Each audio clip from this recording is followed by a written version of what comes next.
আচ্ছা, আমরা যেখানে ছিলাম এখন চলে আসবো আমরা কেমিক্যাল টেস্টে। তাহলে কেমিক্যাল টেস্টের জন্য আমাদের কি করতে হবে? কেমিক্যাল ইউজ করতে হবে। বলা হচ্ছে কেমিক্যাল টেস্ট কি? যে chemical tests are another technical means of identifying fibers. So, but chemical tests are not intended for the general consumer. Different types of chemical tests are undertaken, established, intent, used. তো মনে করো যদি এই chemical test এতটাই সহজলভ্য হয়, কাপড় কিনতে গিয়েও তো বাঙালি কেমিক্যাল নিয়ে যাবে যে আমার কাপড়টা অ্যাকচুয়ালি কটন কিনা জানার জন্য, হ্যাঁ? তো সেই ক্ষেত্রে এই টেস্টটা কেমিক্যাল টেস্টগুলি সাধারণত কিছুটা লিমিটেড, কারণ সব কেমিক্যাল তো আর সবাইকে দেওয়া হয় না বা পারমিশনও নাই। ওকে, তো তারপরেও আমরা কিছু দেখব। সো রিসার্চ ল্যাবরেটরিতে এ ধরনের কেমিক্যালের ব্যবহার সবসময় করা হয় এবং অনুমতি আছে। তো প্রথমে যদি আমরা বলি সেটা হচ্ছে যে স্টেইন টেস্ট। স্টেইন টেস্টটা কি জিনিস সেটা যদি আমরা একটু দেখি, বলা হচ্ছে যে different chemical composition and reactivity of the different types of fiber causes them to have particular affinity for specific dye or stain types, and this lead to the development of mixer and dyes especially prepared as a fiber identifying a stain which has produce known color for individual fiber type. যে Steyn মানে হচ্ছে দাগ, মানে দাগ পড়ে না? তো আমরা জানি যে এক এক প্রকার ফাইবারের এক এক প্রকার ডাইসের প্রতি অ্যাফিনিটি আছে বা আকর্ষণ রয়েছে। তো একটার এক এক প্রকার ডাই এক এক প্রকার ফাইবারের প্রতি দাগ ফেলতে পারে বা কালার করতে পারে। যেমন রিএক্টিভ ডাই সাধারণত সেলুলোজিক ফাইবারের ক্ষেত্রে লাগে এবং ডিসপাস ডাই সাধারণত সিনথেটিক যেটা পলিস্টারের ক্ষেত্রে আমরা ইউজ করে থাকি। এখন পলিস্টার ডিসপাস ডাই দিয়ে তো আর কটনে কখনো কালার লাগবে না, কখনো দাগ পড়বে না, তাই না?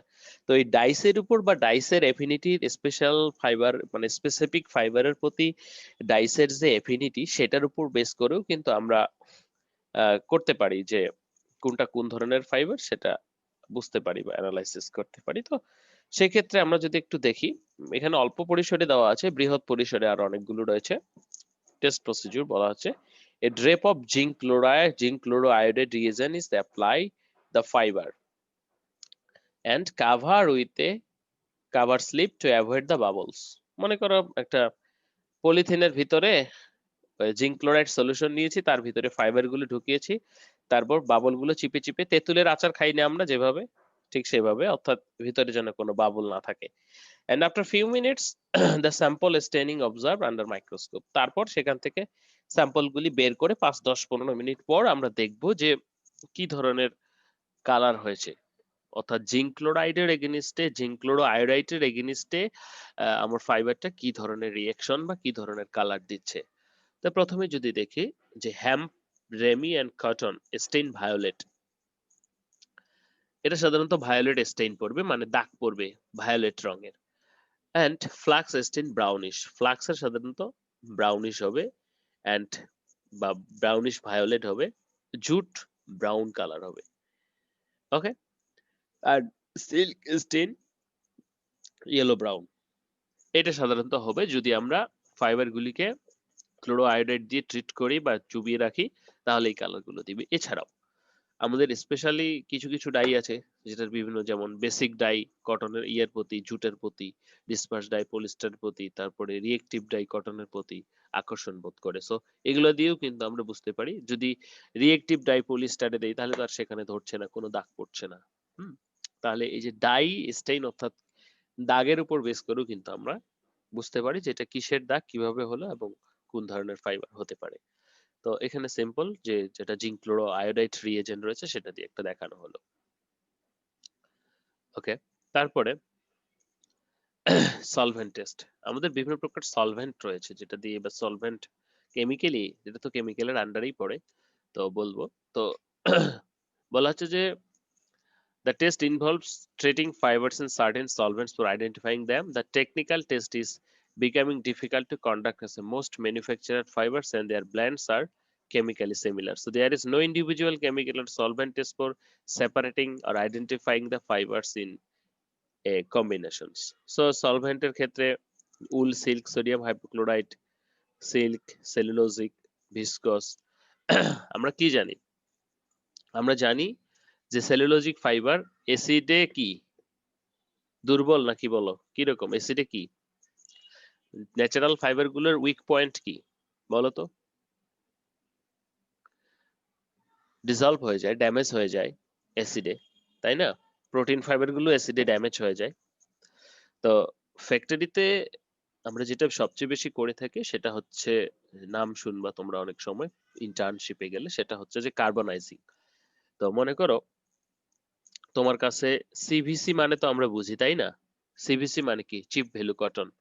পিসি পলিস্টার কটন, অর্থাৎ পিসি 80-20 মানে হচ্ছে পলিস্টার 80 ভাগ, কটন 20 ভাগ। আর সিভিসি 60-40 যদি আমরা বলি, তার মানে কি? যে কটন হচ্ছে চিপ ভ্যালু কটন, মানে এখানে বেশি ভাগটা কি? চিপ ভ্যালু কটন, বেশিটা হচ্ছে কটন, বাকিটা হচ্ছে।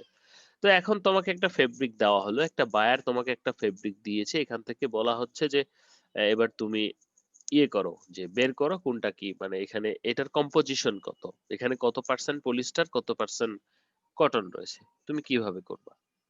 তো এটার ক্ষেত্রে ফ্যাক্টরিতে যেটা করা হয় সেটা সবচেয়ে সহজ একটা বুদ্ধি হলো, আমরা জানি ন্যাচারাল ফাইবার গুলি অ্যাসিডে ডিসলভ হয়ে যায়। তো সালফিউরিক অ্যাসিড যদি আমরা ইউজ করি, H2SO4, সবচেয়ে বিশুদ্ধ কোনটা? 98% যেটা। তো H2SO4 যখন আমরা ইউজ করব, তাহলে এই ফেব্রিকটাকে প্রথমে ওজন করে নিব, মনে করো 5 গ্রাম। ওজন করে নেওয়ার পর সেই ফেব্রিকে আমরা কি করছি? সালফিউরিক অ্যাসিড দিচ্ছি। সালফিউরিক অ্যাসিড দেওয়ার পরে তাহলে কি হচ্ছে? সালফিউরিক অ্যাসিড দিলে এর মধ্যে অবস্থিত যে সমস্ত সেলুলোজ বা সেলুলোজ লাইক ফাইবার আছে তারা কি পুড়ে যাচ্ছে, ডিসলভ হয়ে যাচ্ছে। তাহলে বাকি থাকতেছে শুধু এখানে কি? পলিস্টারটা। তারপর এটাকে আবার ড্রাই করে ওজন নিতেছি, ধরে নিলাম 2 গ্রাম। তাহলে আমার কত গ্রাম কটন থাকলো? 5 - 2 = 3, 3 গ্রাম কটন, তাই না? তারপর তাহলে এটা রেশিও বের করব, যে 3 এবং 2 কত রেশিও হয় সেই হিসেবে। ওকে, এটা একটা জাস্ট উদাহরণ বললাম। ফ্যাক্টরিতে এই কাজটা সবচেয়ে বেশি করা হয় যখন নতুন কোনো বায়ার নতুন কোনো ফেব্রিক দেয়, এবং ফ্যাক্টরিতে সবচেয়ে বেশি চলেই এগুলা 60-40, 100% কটন। এগুলোই ঘুরে ঘুরে বাংলাদেশের ক্ষেত্রে এগুলোই চলে। এবার কোভিড আসার কারণে নতুন কিছু বাংলাদেশ শুরু করেছে, যেমন পিপি উৎপাদন, মাস্ক, এগুলো শুরু করেছে। বাট আমাদের যে তথাকথিত গার্মেন্টস তৈরি, সেই একই ধরনের ফেব্রিক বারবার, এগুলো যখন তোমরা জবে যাবা তখন বুঝতে পারবা যে একই ধরনের ফেব্রিক, বারবার ট্রিটমেন্ট, প্রতিদিন একই ধরনের। সো নতুনত্ব প্রয়োজন, কোনো ভালো ভালো মাথা প্রয়োজন যারা আসলে নতুন কিছু বের করবে বা নতুন ডেভেলপ করবে।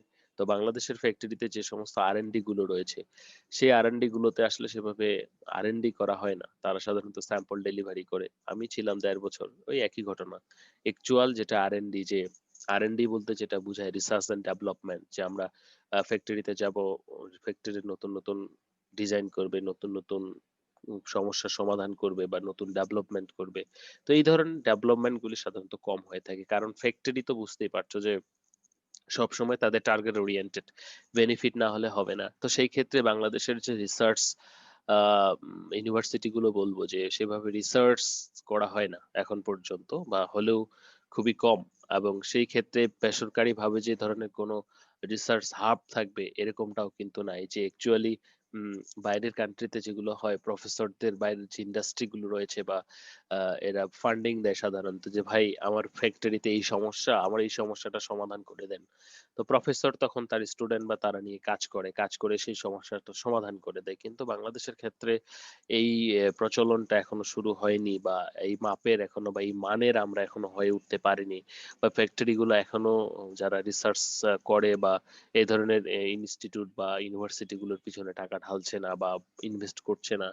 তো যার কারণেই এই যে ফ্যাক্টরি এবং আমাদের যে রিলেশন বা কোলাবোরেশন ইনস্টিটিউটের সাথে, এটা হয়ে ওঠে না। এটা খুবই দরকার বলে আমি মনে করি। যাই হোক, তো আমরা এখানে একটু দেখবো যে উল অ্যান্ড সিল্ক বলা হচ্ছে সোডিয়াম হাইপোক্লোরাইট। উল সিল্ক সাধারণত হাইপোক্লোরাইডে আমরা জানি যে ইয়ে হয়ে যায়। তারপর সালফিউরিক অ্যাসিড সিল্ক, তারপরে সেলুলোজিক ফাইবার 75% পঁচিশ ডিগ্রিতে ডিসলভ হয়ে যায়। ভিসকস সোডিয়াম জিঙ্কেটস এসিটেট রেয়ন, অর্থাৎ এগুলো কিসে ডিসলভ হয়ে যায় বা ড্যামেজ হয়ে যায় সেগুলো।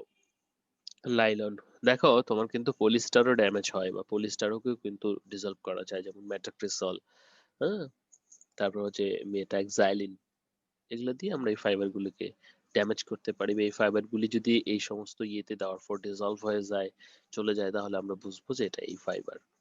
তো যাই হোক, এই ফাইবার আইডেন্টিফিকেশনের গুরুত্ব অনেক, এবং ফ্যাক্টরিতে এটা সবচেয়ে বেশি করা হয়, এবং তোমরা গেলে হয়তো বুঝতে পারবে।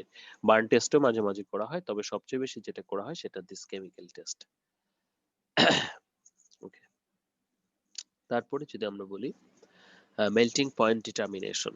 তো মেল্টিং পয়েন্ট ডিটারমিনেশনটা খুবই মজার, বিকজ অফ আমরা জানি যে প্রত্যেকটা ম্যাটেরিয়ালের আমাদেরকে একটা মেল্টিং পয়েন্ট রয়েছে, তাই না? সেটা যেহেতু আমাদের ফাইবারগুলি পলিমার সবগুলি রয়েছে, তো বিশেষ করে সিনথেটিকের ক্ষেত্রে সেটা ভালো বোঝা যায়। বলা হচ্ছে the thermoplastic nature of many chemical synthetic fiber causes them soften and shrink on the application of the heat. কটনকে যদি তুমি হিট দাও তাহলে কিন্তু সেটা গরম হয়ে পুড়ে যাবে, কিন্তু সেটা মেল্ট হবে না। বাট থার্মোপ্লাস্টিক যেগুলো, আমরা দুই ধরনের ফাইবার পলিমার পাই, থার্মোসেটিং এবং থার্মোপ্লাস্টিক। থার্মোসেটিংটা হচ্ছে হিট দিলে সরাসরি গলে যাবে, মানে তরল হয়ে যাবে, কিন্তু নরম হবে না। বাট থার্মোপ্লাস্টিকটা কিন্তু নরম হবে, ঠিক আছে? So thermoplastic, the temperature and this change occur can be provided as a useful diagnostic feature of the fiber type. So even true melting does not. তো প্রত্যেকটা ফাইবারের একটা করে মেল্টিং পয়েন্ট রয়েছে, যেটা কখনো কিন্তু চেঞ্জ হবে না। তো এই মেল্টিং পয়েন্ট কততে গলছে এটা দিয়েও কিন্তু আমরা ফাইবার থেকে আইডেন্টিফাই করতে পারি, বিশেষ করে ম্যানমেড ফাইবারের ক্ষেত্রে।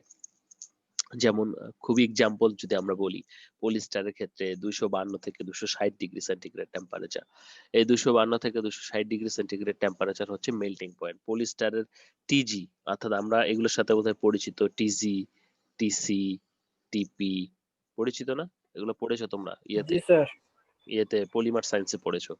তো এই যে পলিস্টারের টিজি হচ্ছে কত, 70 থেকে 120।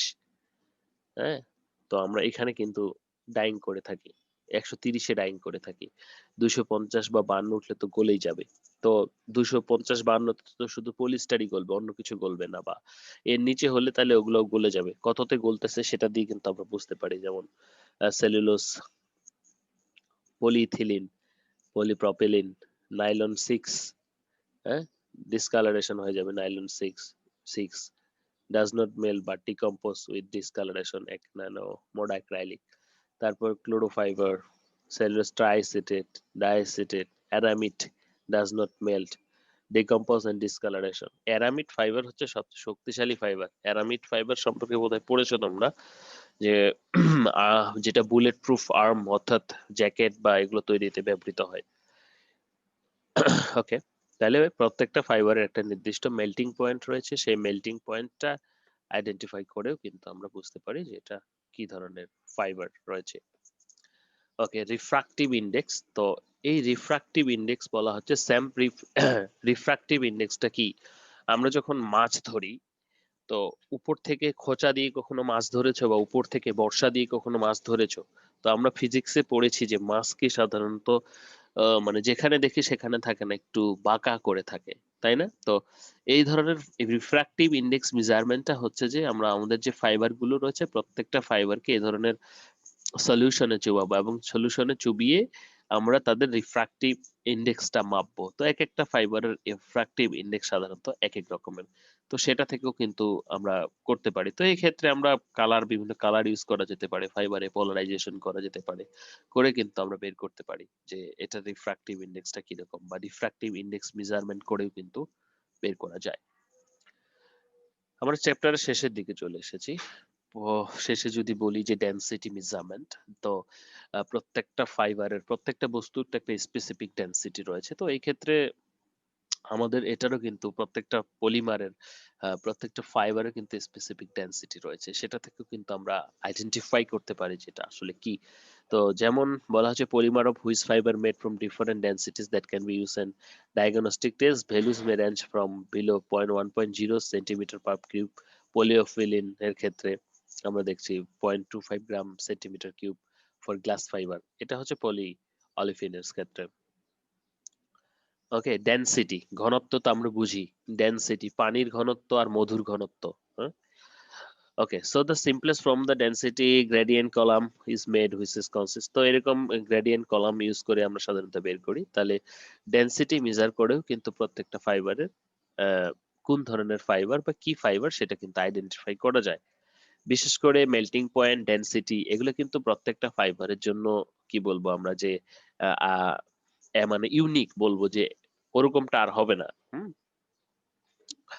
এরপরে যদি আমরা বলি সেটা হচ্ছে থার্মোগ্রাভিটিমেট্রিক অ্যানালাইসিস। থার্মোগ্রাভিটিমেট্রিক অ্যানালাইসিসটা হচ্ছে যে তাপমাত্রার সাথে সাথে যে আমাদের থার্মো, এখানে দুটো টার্ম, একটা হচ্ছে থার্মো অর্থাৎ হিট, এবং গ্রাভিটিমেট্রিক মানে হচ্ছে যে ইয়ের সাথে সাথে আমাদের যে গ্রাভিটির যে আকর্ষণ, ওজনের সাথে সাথে ওজন বেশি হলে সেটার কি গ্রাভিটির আকর্ষণ বেশি, তাড়াতাড়ি পড়ে যাবে উপর থেকে, তাই না?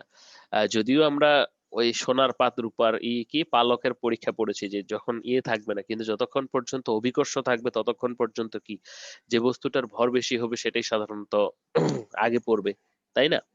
তো এই থার্মোগ্রাভিটিমেট্রিক অ্যানালাইসিস এর মাধ্যমেও কিন্তু আমরা একটা ফাইবার কি ধরনের সেটা আইডেন্টিফাই করা যায়। কিভাবে বলা হচ্ছে যে thermogravitimetry involves the monitoring of the sample mass on the thermal balance as the temporary linear rest, the sample mass temperature curve enable the occurrence of all thermal increment mass and changes quantity recorded। তো মনে হচ্ছে কি যে আমরা একটা ফাইবারকে hit দিব, প্রথমে তার ওজন মেপে নিব, ওজন মেপে নেওয়ার পর সেটাকে হিট দিব, হিট দিতে দিতে তার ওজনটা আমরা নিব, ঠিক আছে? তাহলে সেই ওজনটা থেকে আমরা যে হিটের এগেইনস্টে সেটা কি ধরনের অ্যানালাইসিস করছে। This change may be due to the dyeing, chemical reaction, chemical degradation, polarization, etc. The degree of mass change and the temperature occurrence be positively identified and their characteristics and heated sample. And this method should all types of fiber, whatever the non-thermoplastic, or identify in this characterized. তাহলে তাহলে এখানে দুটো জিনিস দেখা হচ্ছে। একটা বস্তুকে ওজন করে, কারণ আমরা যদি ওজন জানি তাহলে ওজনের সাথে গ্রাভিটিমেট্রিক একটা রিলেশনশিপ তৈরি করা যায় একটা চার্ট থেকে। তো এখানে আমরা কি করছি, প্রত্যেকটা ফাইবারকে একটা নির্দিষ্ট সময় ধরে ওজন করছি, হিট করছি এবং ওজন করছি, হিট করছি এবং ওজন করছি, এবং লক্ষ্য করছি এই হিটের ফলে তার ওজনের পার্থক্যটা কিরকম হচ্ছে। দেখো, আমি কিন্তু ভরের কথা বলি নাই, আমি কিন্তু ওজনের কথা বলেছি, ঠিক আছে? তাহলে যে চেঞ্জটা হচ্ছে সেটা আমরা গ্রাফ করে দেখছি, বা সেটা থেকে আমাদের যে প্রিশিডিউল টেবিল রয়েছে সেখান থেকে আমরা যে কোনটার কিরকম দিবে কত টেম্পারেচারে, সেখান থেকে কিন্তু এই অ্যানালাইসিসটা করে আমরা পেতে পারি। তো এই ছিল আমাদের কিছু analysis. Advantage of technical test কি, যে মোর রিলায়েবল দেন নন টেকনিক্যাল টেস্ট। অবশ্যই তখন তো বোঝাই যাচ্ছে না যে কোনটা কি, আসলে সবগুলোই হতে পারে। Used for both manmade and natural fibre, easily conducted করা যায়। লিমিটেশনও রয়েছে ঠিক সেরকম, বলা হচ্ছে starting manufacturing and finishing process like mercerising effects the appearance of the fibre and microscope. তো কিছু কিছু টেস্ট রয়েছে যেগুলো সাধারণত এমন ভাবে করা হয় যে সেটা কেমিক্যাল টেস্টেও আসলে বোঝা মুশকিল। Dark colour fabric can not be identify under microscope. তো হ্যাঁ, এটা একটা সমস্যা, যেগুলো dark colour fabric. Dyes step must be remove from fabrics. তো যখন আমরা টেস্ট করব এই ডাইস গুলো রিমুভ করে কিন্তু টেস্টটা করা উচিত, নাহলে এই ডাইস গুলো কিন্তু ভেরি করে দিবে। তো এই কিছু সমস্যা রয়েছে, তেমন ভাবে কিছু সমাধানও রয়েছে, এবং অ্যাডভান্টেজটাই বেশি। এই হলো আমাদের আজকের অ্যানালাইসিস বা আজকের লেকচার যদি আমরা বলি। তো পুরোটা যদি আমরা একটু এক নজরে দেখি তাহলে যেটা দাঁড়াবে সেটা হচ্ছে যে আজকের লেকচারটাই ছিল আমাদের যে ফাইবার আইডেন্টিফিকেশন আমরা কিভাবে করতে পারি। তো এটার গুরুত্ব অপরিসীম, কারণ হচ্ছে যে আমাদের প্রত্যেকদিন চলতে ফিরতে বা রিকোয়ারমেন্টস ইত্যাদি সবকিছু মিট করতে আমার এটা লাগবে, অর্থাৎ পার্সেন্টেজটা লাগবে। তো দুই প্রকার টেস্ট রয়েছে আমরা জানি, টেকনিক্যাল, নন টেকনিক্যাল। টেকনিক্যাল আর নন টেকনিক্যালের ভিতরে ফিলিং টেস্ট এবং বার্ন টেস্ট, অর্থাৎ হাত দিয়ে ধরলে কিরকম লাগবে এবং পুড়ে গেলে কি ধরনের আচরণ করবে। হাত দিয়ে ধরলে কি ধরনের আচরণ করবে সেটা সাধারণত অভিজ্ঞতার উপর নির্ভর করে, তারপরেও হ্যান্ড ফিল তো বুঝি, সেটা মিলিয়ে দেখতে পারি নিজেদের কাপড় চোপড়ের সাথেও। দ্বিতীয়ত যেটা হলো বার্ন টেস্ট, সেটা হচ্ছে যে আমাদের এখানে কয়েকটা বিষয় দেখার আছে, যে ফ্লেমে কিভাবে পুড়ে যাচ্ছে, কি কালার উৎপন্ন করছে, যে কি দ্রুত পুড়ে যাচ্ছে না আস্তে, এবং সেই সাথে যে চারটা ফেলে যাচ্ছে, অর্থাৎ যে রেসিডিউটা ফেলে যাচ্ছে সেই রেসিডিউটা কি ধরনের হবে।